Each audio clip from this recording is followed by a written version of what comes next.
Bobby's a great character to play. He's warm and smart-ass at the same time. What the hell are you doing here? Planting daisies. What's it look like? Came in on the case. And you beat me here. Brains trumps legs, apparently. He's a character of great affection and sentimentality covered over with a thin candy shell of crustiness. And I just love playing it. I ain't a hunter no more. I'm useless. And if I wasn't such a coward, I'd have stuck a gun in my mouth the day I got home from the hospital. Bobby is sort of an emotional center for Sam and Dean in a lot of ways. Although this season we've been playing a little bit with that and showing how sometimes he's the one who needs them to hold him up. Thinking maybe I should apologize for losing my head back there. Bobby, you don't owe us anything. Hey, look, I don't know squat from Shinola about love, but at least you got to spend 5 days with her, right? Right. Which makes things about 1,000 times worse. A buddy of mine asked about the show we were shooting, and I sort of started thinking about how would I describe it. I was like, I don't even know where to begin. Like, it's just gotta, grab the DVDs and look, because I can't really summarize all this work that we've done. That range and that spectrum that we give week in and week out has really helped the success of the show. I love the fact that we can do an episode that is heavy with mythology, and we can drive the storyline forward, and the big arc characters come back and play a heavy part, and then we can go right in the next week and do some crazy thing, like all of a sudden we're on a Japanese game show and we're getting, hitting the nuts. So I think the balance of that has been well played, delicately played, but well played. We've grown so much. I was 22 when we started. I'm 27 now, and Jensen was 25, and he's 31 now. And so you're sort of like what's going on, man? I've gone through a fifth of my life here on the show. It's nice to be able to latch onto something and write it this long. A lot of times you do a movie and you explore a character, you only really get to explore it for a couple of months. Or for most television series, they aren't as fortunate to go as long as this one has. So you might get a season or 2 or 3 out of it, and then you're on to the next project. So we've changed networks, and the world economy has collapsed and gone back up, and there's been a writer strike and an actor strike. To be able to have the time and the luxury to spend with not only with your character but with other characters, so that those relationships evolve. Not only does your character evolve, but your relationships with the other characters evolve. It's kind of neat, and it's rare these days. And literally the constant has been the fans. And so if any of these sort of obstacles we had overcome without fans, we wouldn't be here anymore. And so it's just a wonderful opportunity to celebrate the 100th episode, and it's all because of the fans, because they're watching, because the odds are against us. The odds are against everybody, so it's been nice to have them to support us. I've been a journeyman actor for a long time, I think, but I've never been attached to a show that has the kind of intense devotion on the part of its fans that this one does.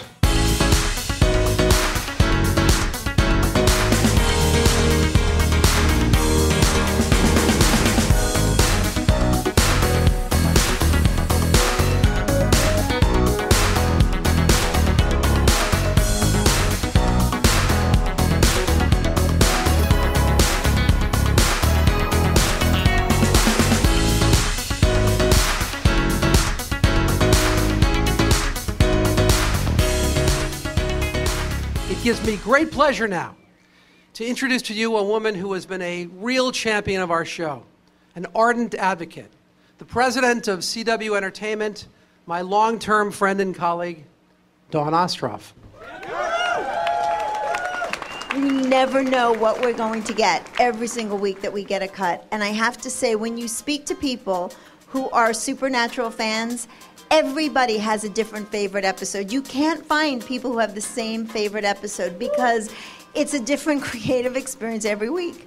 And so we just really want to thank all of you for your hard work, for your dedication.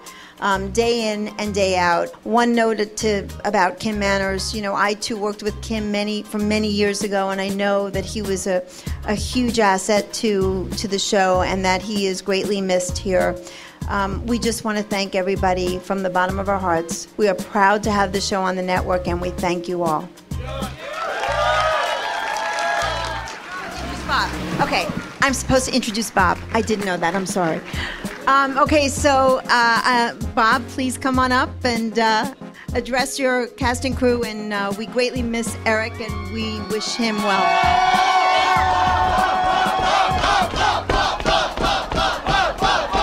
First of all, Eric couldn't make it, and that's really a shame because no one is more responsible for us getting together here tonight than him. He sends you his love and his admiration and his respect and his thanks.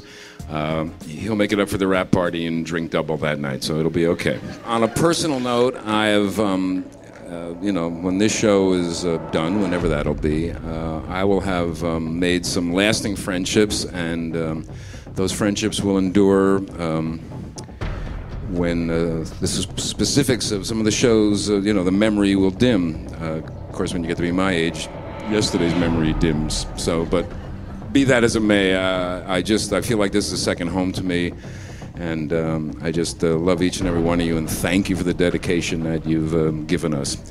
And so, with that particular sop, I will bring up Jared and Jensen, and they will lighten the mood. So.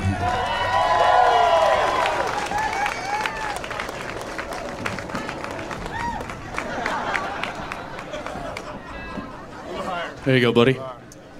Thanks. Glad I can help. Let's see. You want to start us off? Sure. Go ahead. First off, thank you, obviously, to Jesus. It's Pete Grotek in the house. Can we get a little help here? I mean, seriously, this is ridiculous.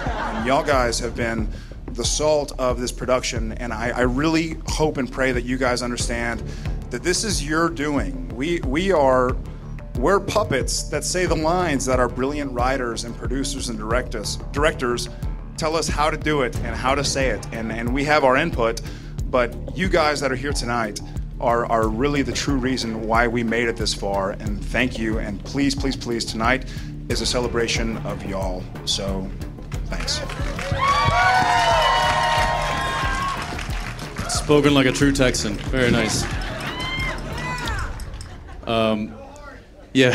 Go Horn. Go Horns. We've seen marriages take place. We've seen dozens of us move into our 30s. 40s, 50s.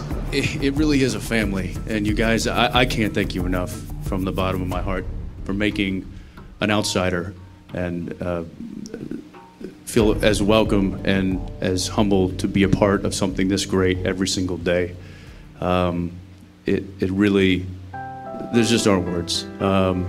I try to call home to my folks back in Texas and tell them about certain things that anecdotes that I learned through the day, and Lou Bolo's been quite a nice subject as of recent. And he's the short one who always wears the dude shirts.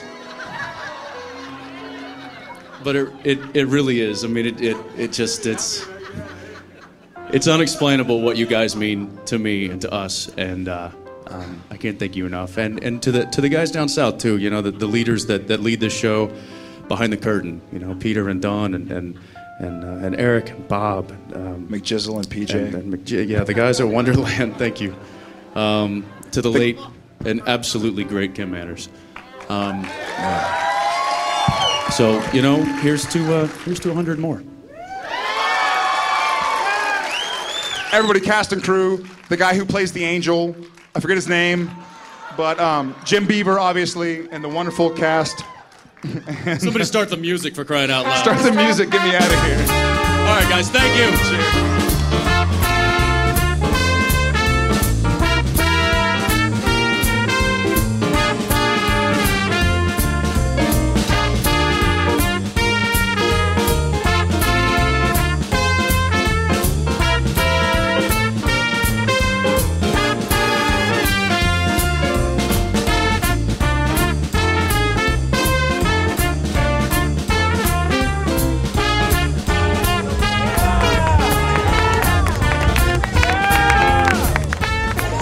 tradition particularly well done in Canada.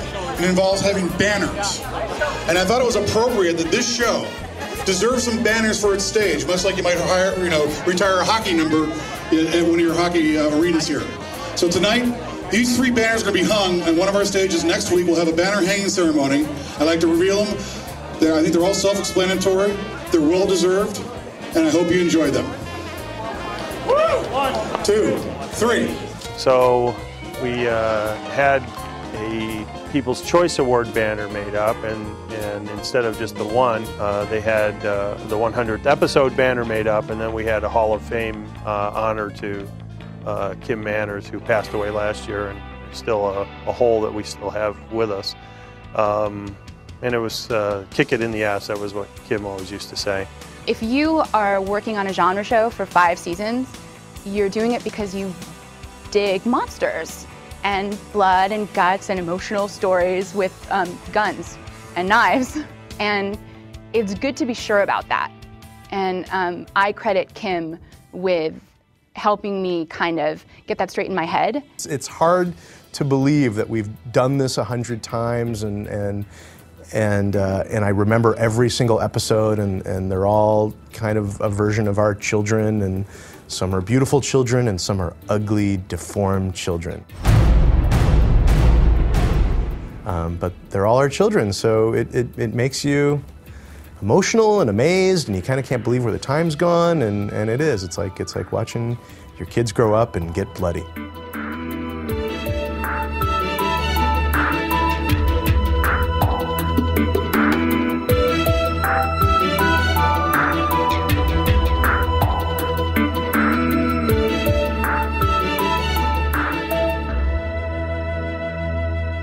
I still remember going into McGee's office, which by the way has a motorcycle parked in the office, and being invited, after I met with Eric, I was invited to go to the office and watch the pilot.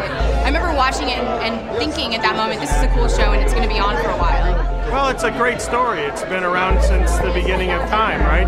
Man thinks the end of the world is coming, and nobody has the answer. It hasn't happened yet, so it's always a fun place to go in the territory of telling stories. For any show, for any actor, any director, any producer, any crew member to make 100 episodes of a television series is quite a feat. It's quite a milestone, I think, in anybody's career. There is a strong feeling of family that has kind of pulled itself into being.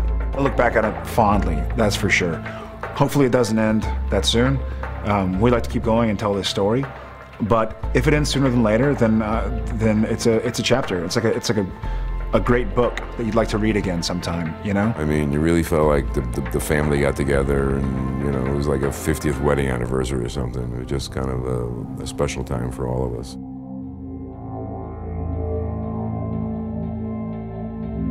I learned a lot, I grew a lot, and I think everybody did, and I think we'll all share that forever. A family to stay together for 100 episodes and then to be able to get together and celebrate, that's just, I mean, that's as good as it gets right there.